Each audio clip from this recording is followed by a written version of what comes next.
What does a sincere and faithful Christian look like to you? How about a narcissistic former McKinsey consultant who passionately supports late-term abortion? Is that the image you conjured in your mind's eye? Probably not. But looks can apparently deceive, because Mayor Pete Buttigieg says he is exactly that, a faithful Christian. Indeed, Buttigieg claims to be so faithful that he literally knows which political party God supports. It is by no means true that Christian faith, or any faith, requires you to be a Republican, especially in these times.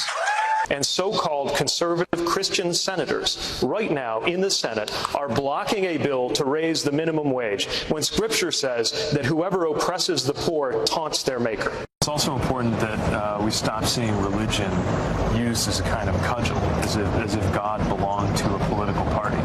And if he did, I can't imagine it would be the one that sent the current president into the White House. Ooh, he's a preachy little guy, isn't he? Pretty funny. The best part is Pete Buttigieg is likely the most faithful Christian many political reporters have ever met.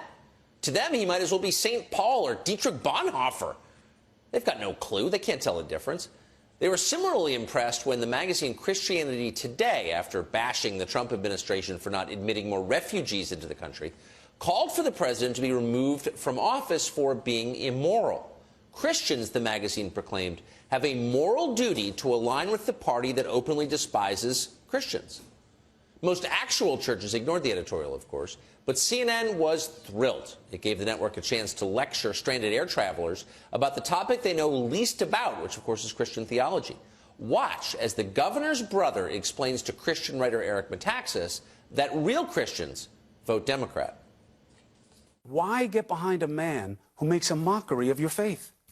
I certainly don't think, most people that I know do not think he makes a mockery of our faith. Does he practice any of the things that you think are important? Here's what I find interesting. Hold on, most people who are not evangelicals like you talk about my faith. Well, let's talk about your faith. You're a Catholic. Yes. Does he make a mockery of the Catholic faith? If he said he were Catholic, yeah, he does. Okay. He does not practice humanity. He does not practice decency. Okay. He does not love mercy. He is intentionally unkind. He is mean to opponents.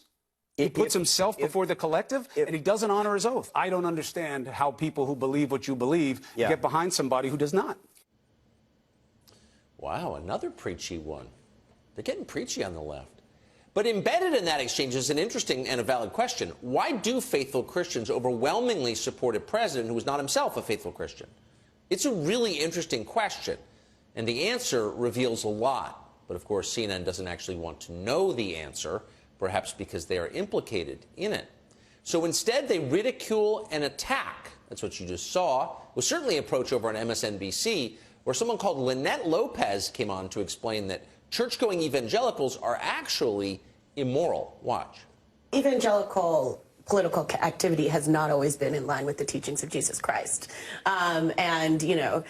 So it's quite possible that this is an awakening because there are Christians who see the full loyalty of evangelical Christians. They're giving their full loyalty to the president and not to God. Uh-huh. In other words, evangelicals are idolaters. Trump is their golden calf, and MSNBC has grave concerns about their souls. And if you believe that, you'll want to listen very carefully to the, quote, Reverend Al Sharpton as he delivers his sermon on the matter. Watch this. The reason they're so offended is it's exposing all of them that they would take this shameless con man over the principles that they're preaching in the holy season. As we celebrate Jesus, they would sell Jesus out if they felt they could get something from it, is the inference he's saying from his editorial. And that's sad on many levels. That was Al Sharpton on television denouncing somebody else as a, quote, con man. Ladies and gentlemen, we have reached peak Orwell. It can't get more dishonest than this or more hilarious. Let's hope this brand of insanity dies with 2019. But what's going on here? Why all this noise about Christianity? It's not that the left suddenly cares about the Christian faith. In fact, the opposite. America's religious landscape is changing, and it's changing fast. According to Pew, in 2009, for example, 77% of America identified as Christian. Just 10 years later, only 65% of the country identifies as Christian. The non-religious percentage, meanwhile, has grown from 17% to 26% over the same period. Now, these changes are happening across the political spectrum, but they are particularly profound in the Democratic Party. Just a decade ago, Democrats said they were 72% Christian. Today, that number is 55%. One-third are non-religious. Now, among the party's elite, the numbers are much more stark than that.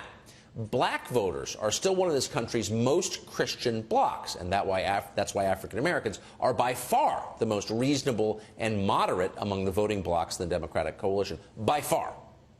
Because they're the most religious. But they're not in charge of the Democratic Party, probably unfortunately. The people who are overwhelmingly white and have credentials from the Ivy League, where are they?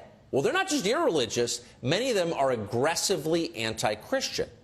And that may be why they want to force the Catholic charities, for example, to fund birth control and Catholic hospitals to perform abortions. Can you imagine? It's why they spent a decade crusading, hassling Chick-fil-A because it donated to a handful of traditional Christian charities they thought were immoral. Why not just leave them alone? Because they couldn't help themselves, because they truly hate traditional Christianity. It's why some of their lawmakers openly speculate that judges like Amy Coney Barrett may be ineligible for the Supreme Court because she might actually believe in God. So if you're wondering why so many Christians have been willing to support this president, despite his personal lives, this is why.